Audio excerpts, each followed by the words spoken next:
I just got disconnected. We're going to continue.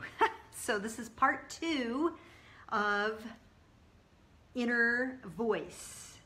So we see her moon face, we see the dolphins and the water and the crystals, and really all of these symbols represent receptivity and the energy of the high priestess.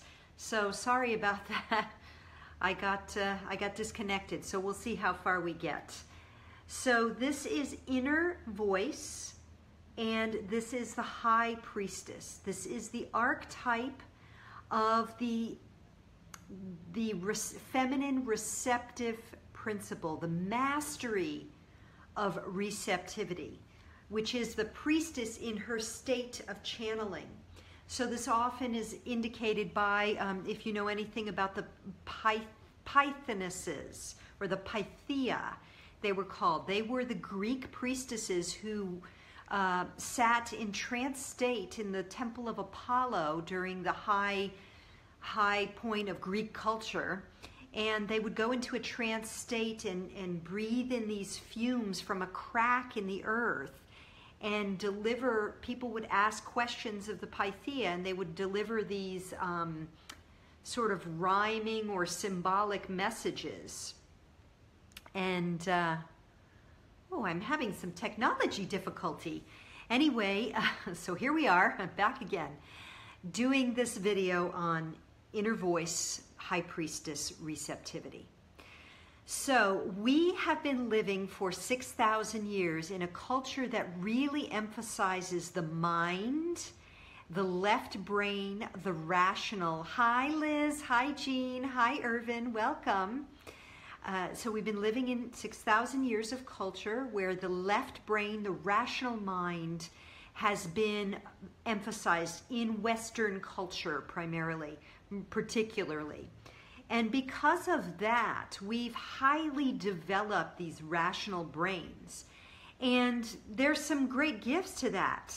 However, we're finding that we're very, very out of balance. And this is a thread that goes through many of my videos that I share here daily. The thread of the imbalance between a full creating with the mind versus creating with the heart and the feelings.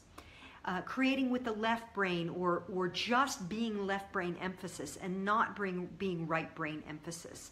And so because we've had 6,000 years of a gradual stronger and stronger emphasis in Western culture to value the rational mind and the left brain and devalue the inner voice, what we have is a situation where that left brain rational mind is so loud within for many of us that we can't even hear that inner voice. Further, up until very recently, when more and more psychics and channels have been coming forward, that inner voice, that high priestess receptive feminine aspect of mastery and guidance, has been seen as the crazy lady. And so we haven't wanted to be seen as crazy, so we've kept that inner guidance to ourselves and seen it only manifest like with artists who paint or write creatively or dance or perform or musicians. They've had more permission to use and access the inner voice to bring forth their creativity, to trust that guidance. But we are living in a time now where we are all being called to rebalance the scales and to reactivate that receptive principle which is embodied in the archetype of the high priestess. So how do we do it? Well, as I like to emphasize, meditation is a numero uno. In my book, meditation is one of the key tools to rebuild the bridge of connection to our inner guidance. However, that's hard to do if you have a hyperactive left brain, which I did when I started meditating. So, you know, I've heard, and I'm not an expert on these things, but I have heard that yoga was originally created in order to fatigue the body enough so that people could sit still in meditation. So that leads to the next piece, which is moving your body. Getting yourself physically moving and tired. Exercise, yoga, dance, anything that gets the body moving and gets you out of your brain and into your body. And those of you watching now, Sa, Jean, maybe there's some others that I can't see here, who were at my retreat, you know, what's the first thing we do in session? Dance. We have to get out of the head into the body first so that we open up availability and access to that inner voice. So meditation, moving the body, doing something that engages the creativity. So there's that their book called Drawing with the Left Side of the Brain, or the right side of the brain. It's a classic book for artists. And I think what you do is, I can't remember, you either draw upside down or you use your opposite hand, or there's something, again, exercises to get you out of the rational brain and into the body, the feeling, the perception, that right brain, which is the creative brain. So meditation, movement, these other things. And then there has to be that aspect of surrender. We have to get to a place where we trust those crazy, wild ideas and follow the breadcrumbs of magical messages. So maybe you see a sign that tells you, that says something, and notice, like, is that like a message for you? Again, we have a history of a medical psychology establishment that would say, you're crazy if you think the license plate in front of you is giving you a message.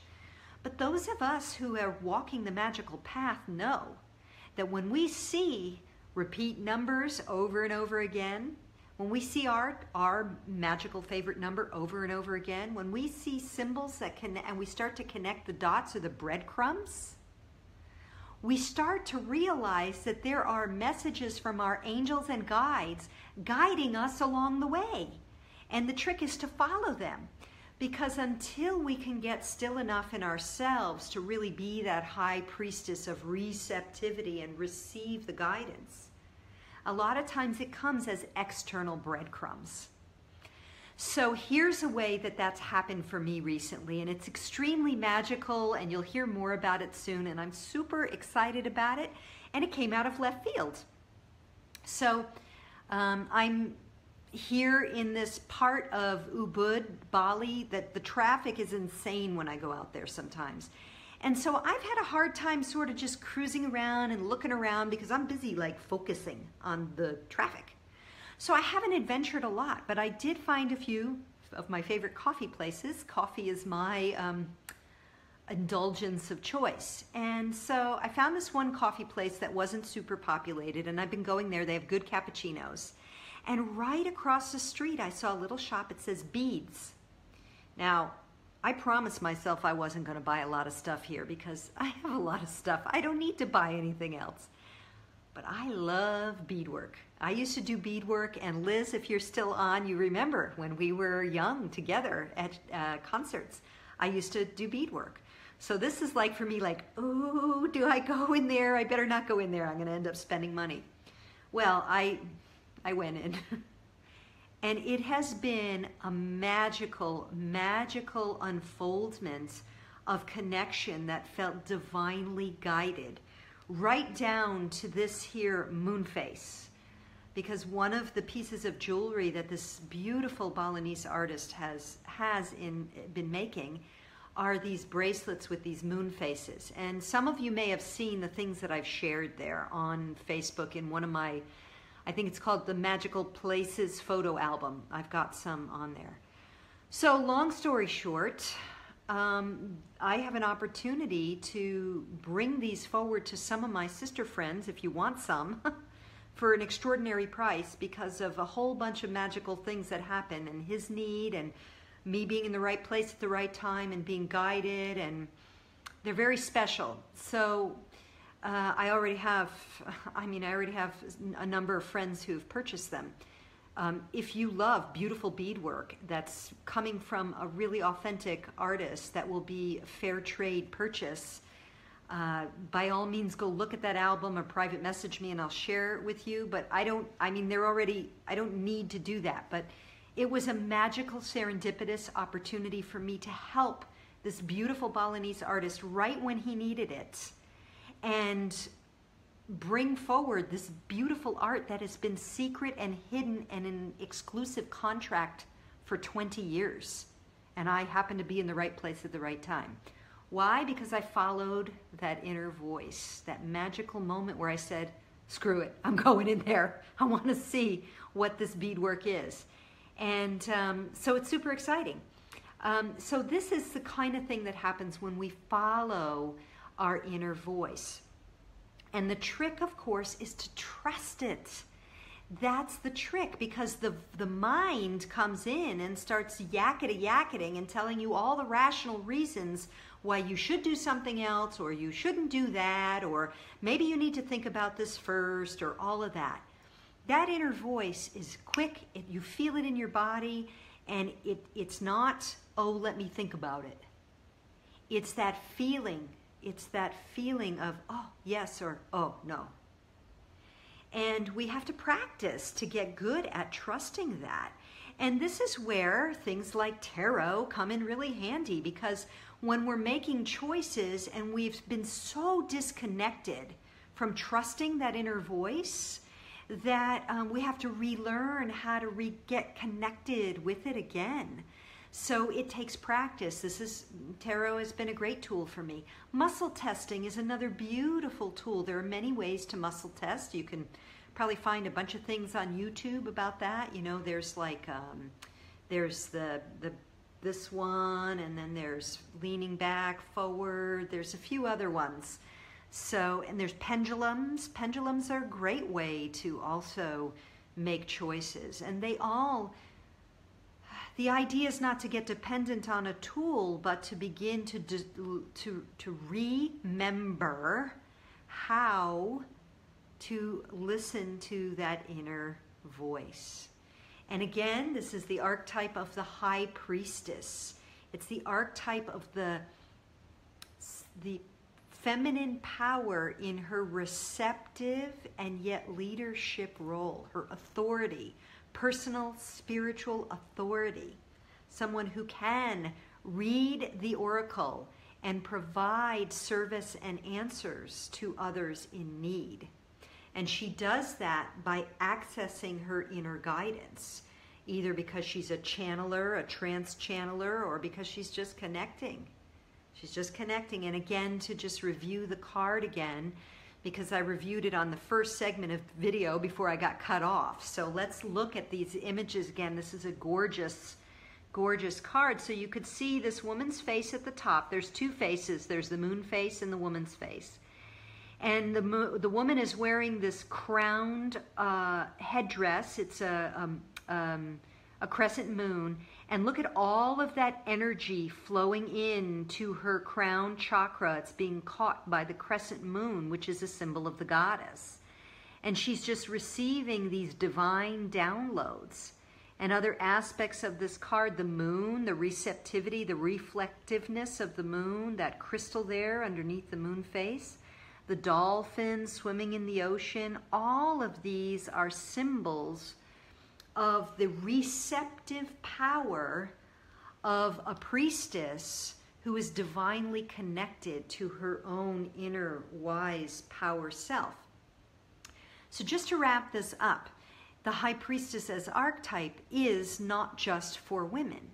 This is part of that rebalancing. We are at a time on the planet where we need to rebalance the masculine and the feminine.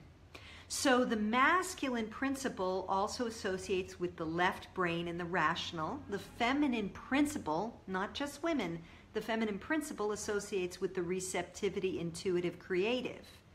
So it's not just that women need to take on this priestess power. it's that women and men are finding ways to come in balance. Those of us who are awakening, we're finding ways to come in balance. So women, we have, I mean, I was coming of age in the early 1980s. And from that time until now, we've had more and more and more opportunity as Western women to really step into power, to leadership, to financial independence. The internet has really leveled the playing field for us to be successful, financially well-off entrepreneurs. But a lot of times we've created in that old left brain way, and we've developed businesses and lifestyles that are very masculine. And many of us have found that we've paid a price for that because we've diminished the feminine the feminine principle within us in order to get ahead, to succeed, to be independent, to not have to rely on men. Well, we've had a lot of ability to claim some of those masculine energies, and maybe we went a little overboard, but at least we have access to both the feminine and the masculine. Now the brothers are waking up. And for men, you know, it's harder because men are raised with don't be a sissy, boys don't cry, all of this baloney about any connection with their inner feminine principle. But more and more men are waking up and really coming together in small groups right now to reclaim their own inner feminine archetype, what would be feminine archetypes. So we're all figuring this out together. And so when we think about it in terms of, it doesn't really matter if you're a woman or a man, or if you're a woman who loves men, or a woman who loves women, or a man who loves men, or a man who loves women, or a woman or a man who loves both. All of that is fine. The issue is, are you balanced within with your masculine and your feminine archetypal, your energies? Are you able to be receptive and receive divine guidance from that creative high priestess place or inner voice place, and then act on it like the high priest or the some of the masculine active principles, like the emperor, for example, or the knight? Are you able to then bring that into your life? So this is the balance, and it's a dance. It's not a stagnant thing where we're looking for stasis. It's like a dance. We just don't want it to be too extreme, because when it's extreme, then it gets very wonky. So how are you dancing right now with those inner masculine and feminine principles? And to bring it back around full circle, what are you doing to really cultivate your ability to access, listen to, and follow that inner voice that can be represented by that high priestess archetype? So if you have any comments, again, please share them below. And my ask is that you please share a relevant comment if this has any meaning for you. And if you know someone who would find value in this, please, by all means, share it with them. I am here in service as priestess to assist those who need guidance. And if you like what I do here for free, by all means, check out my website. I'll share the link above, as I do with all my videos. And if you need to watch this quietly because you're not yet ready to share with others that these are the things you're into, I understand. We are in times of great change, and many of us have family and friends who would not understand us doing this. And so I wish you love and bright blessings. And again, you're welcome, Jean. Thank you for being here. And again, please, if you have any comments of value, share them below. Let me know what you are doing to access your inner voice. Is it hard? Is it easy? Give us some information, and we can have a chat down there in the thread below in the days ahead. Okay, until tomorrow, sending you bright blessings from Bali as the sun sets. Mwah.